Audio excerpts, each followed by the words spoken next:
Hey friends, welcome back to session 3 of our powerful health journey series, Healing Starts at Home. If you're joining me again, I just want to say you're not here by accident. And if this is your first time watching, you are absolutely in the right place. So today's message might be one of the most important ones that you've seen yet. So I want you to be anchored in this and not be frustrated or really understanding how we are looking at this topic today. I'm having some technical difficulties, so hold on here just 1 second.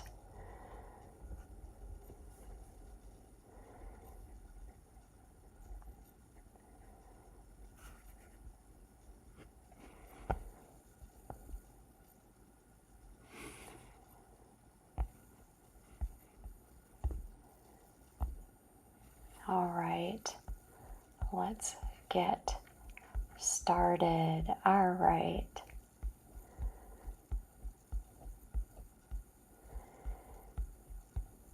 So we're going to be pulling all of this together, and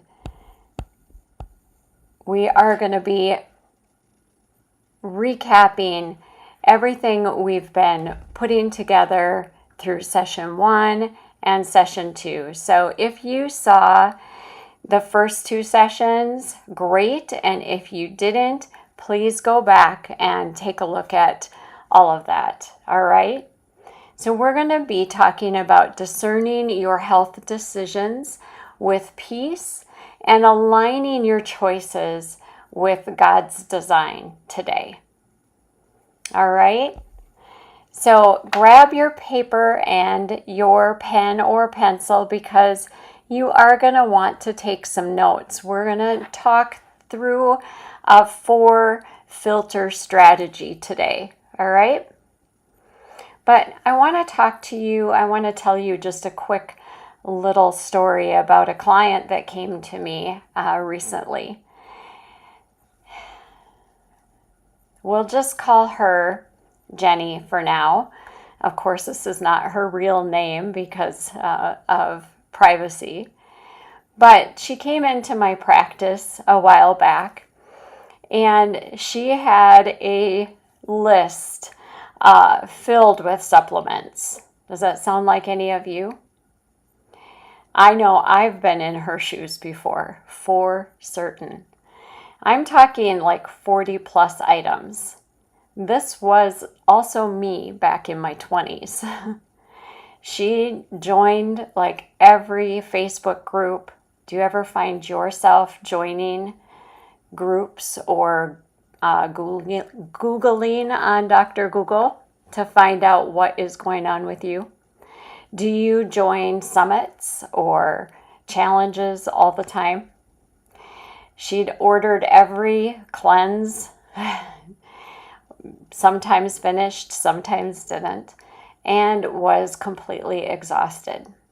And not just physically, but she is a faith filled woman, and she was spiritually beat down as well, wondering why she was not feeling better or getting better, and just had it. She really earnestly shared her heart with me and just was feeling broken. And just really said, what if I am doing too much? What if what I'm taking is counteracting something else? I don't know what I'm doing, and yet I feel like I'm doing everything. I need help. And I don't feel like I'm getting it from anywhere. And I feel like I'm all alone. can you help me? What if I mess myself up? Does this feel like you? Have you ever felt like this? I know I have. I don't want you to feel like this, but this is where the noise comes in. And I know we talked about this a few weeks ago. The truth is, when we're overwhelmed by all of the information, we're flooded by TikToks or health trends or even doctors' opinions, we can lose our sense of peace. So here's what I want you to hear today. Peace is not optional. It's the starting place. I want to say that again, you guys. Peace is not optional. It's the starting place. So let's talk about peace just for a moment, okay? Peace is a state of being. It's not a feeling. Happiness, joy, those are feelings. Sadness, anger, grief, those are feelings. You can have all those feelings and still be in a state of peace. There's a difference. True peace comes from God.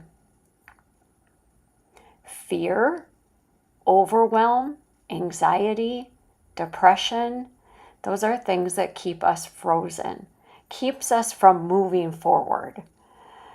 So let's talk about that. Is there research that backs this? And yes, there is. So I'm going to read it because I can't memorize all the details about research. So I am actually going to read this.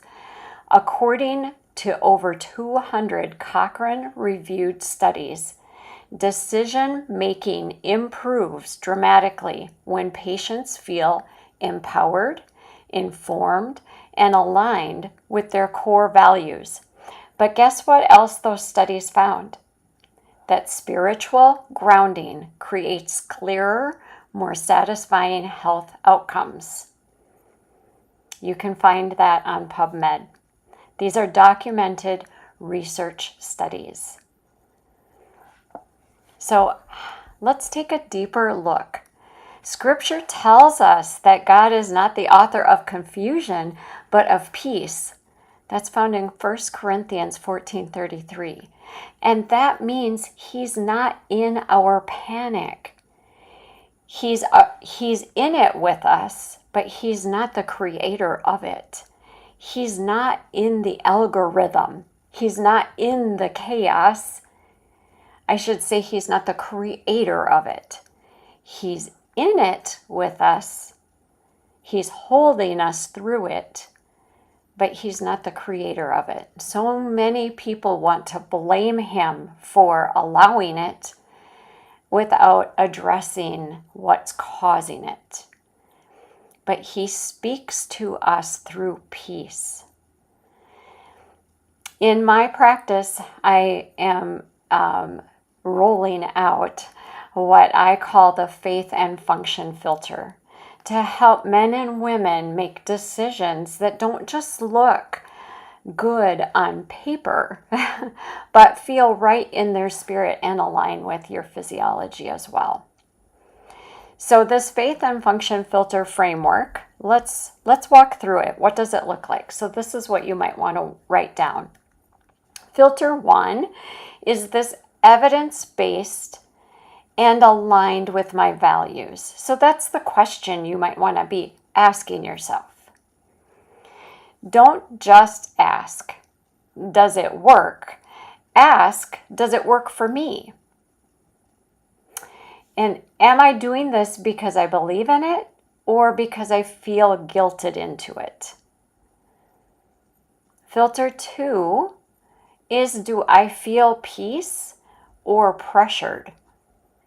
Your nervous system will tell you, and so will the Holy Spirit.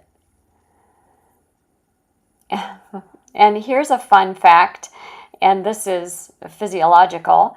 Your vagus nerve, which governs your rest, your digest, and gives you the stability that you need, it literally shuts down when you're in the fight or flight state.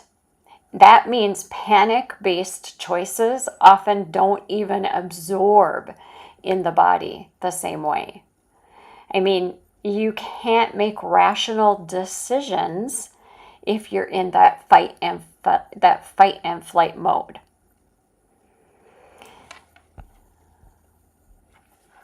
All right. Filter number 3. Can my body sustain this? Just because you can do it doesn't mean you should do it. When you're making decisions from peace and not pressure, you'll start choosing from wisdom and not weariness. All right. So I had a client in her late 60s.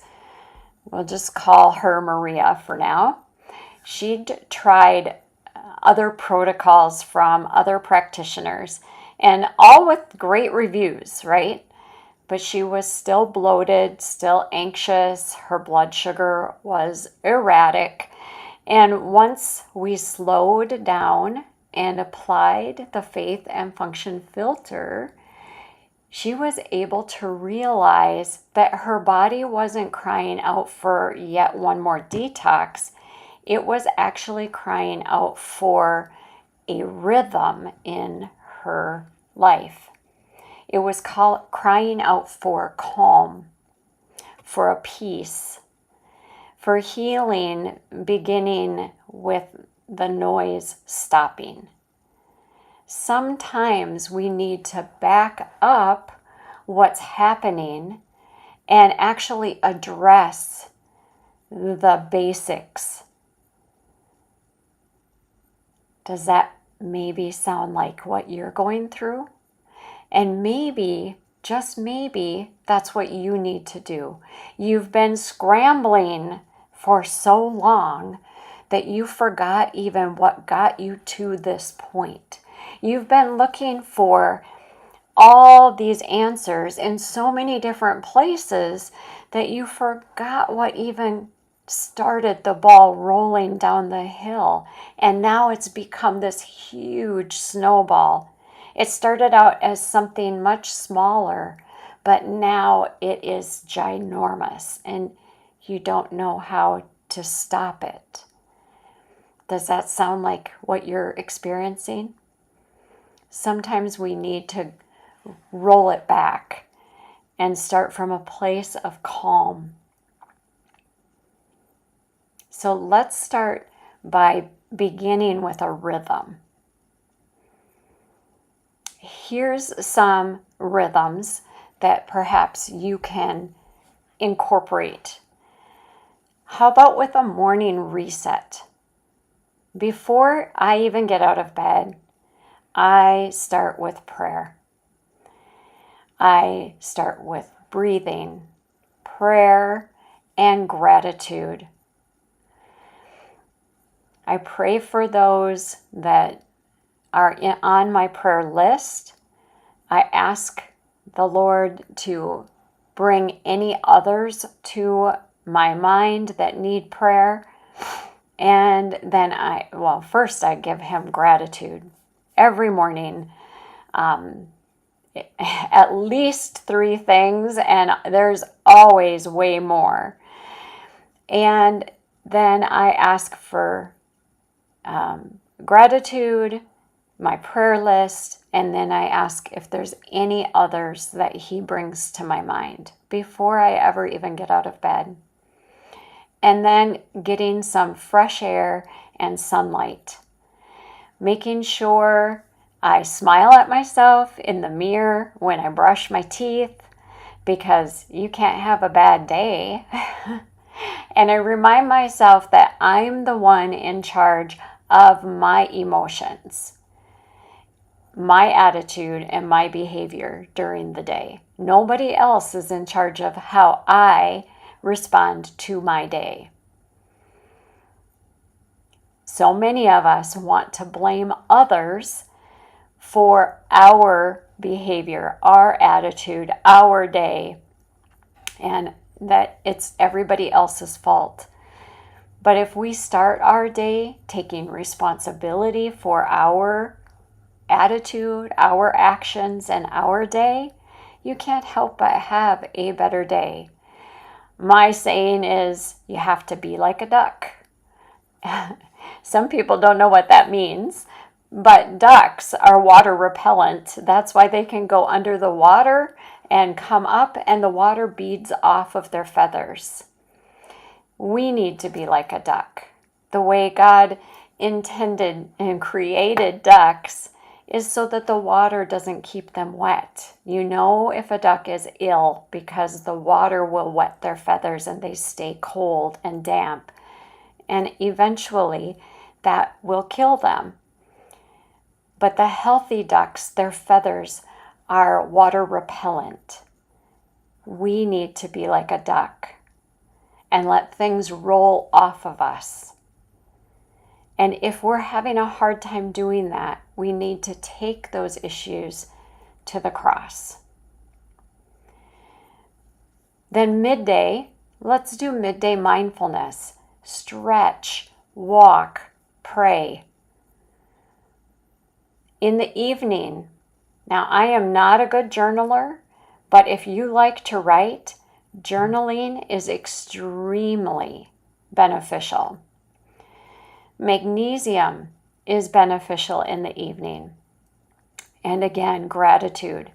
I talk to God the Father all day long, thanking Him, talking to Him like He's right here with me, which He is, all day, like a best friend, but also with reverence, because He is all powerful at the same time. And then a weekly Sabbath. No health decisions, no diets, no rushing, figuring out a day of just being in His presence, just being in the presence of the ones that He brings to your mind, just being. And then discernment days. Making sure that you fast from social opinions or, anything that's got negative energy or anything like that. These are rhythms. These are rhythms that steal your peace, that restore your peace from peace that's been stolen from you. These are ideas. You don't have to implement all 5. These are ideas that could help you obtain this inner peace. If these rhythms aren't sustainable, your healing won't be either. So find something that can bring you back into this feeling, this being of having this peace. So how can we put this all together? Let's apply it in a real life example. So you're deciding whether or not to begin, let's say, hormone therapy. That's a big thing, people around my age, let's say. And they want to try hormone replacements, elimination diet, detoxing your home. So let's go back through the filters. Asking yourself, what does the evidence say? What does my spirit say using that discernment? What is my body saying right now? And can these decisions, is this sustainable? Is this decision sustainable for me? Is my lifestyle and my life able to support this choice if I make it? And we need to bring all of these questions to God in prayer, because in Colossians 3:15, it says that He will guide you with His peace. And if it is for you, He will give you peace about the decision that you're making. So, Lord, I thank you for those that have joined me during this 3-part series. You are not a God of confusion, but of clarity. You help us silence the voices of fear and tune our ears into your presence. May your choices reflect your design and bring healing to our homes and to our physical bodies. Your peace is what I pray over all of those that ever listen to this. And I thank you in advance. I'm asking each of you to drop a comment, subscribe, share, like, and drop a comment. What's one health decision that you are praying over right now? I want to walk this journey with you. So please do visit graceanatomyfunctionalhealth.com and schedule your faith-filled journey with me. I can't wait to see you next week. I look forward to it. And if you have a topic I haven't covered yet and you'd like to hear more, drop that in the comment as well. Love you guys, and thanks for joining. Bye.